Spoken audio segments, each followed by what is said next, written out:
Margarita, să vâneză căprioare.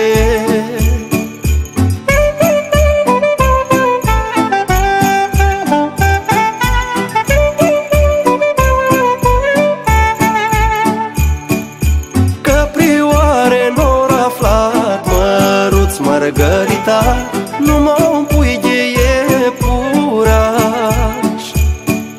Tinsă pușca să-l împuște măruț Margarita și săgeata să-l săgete.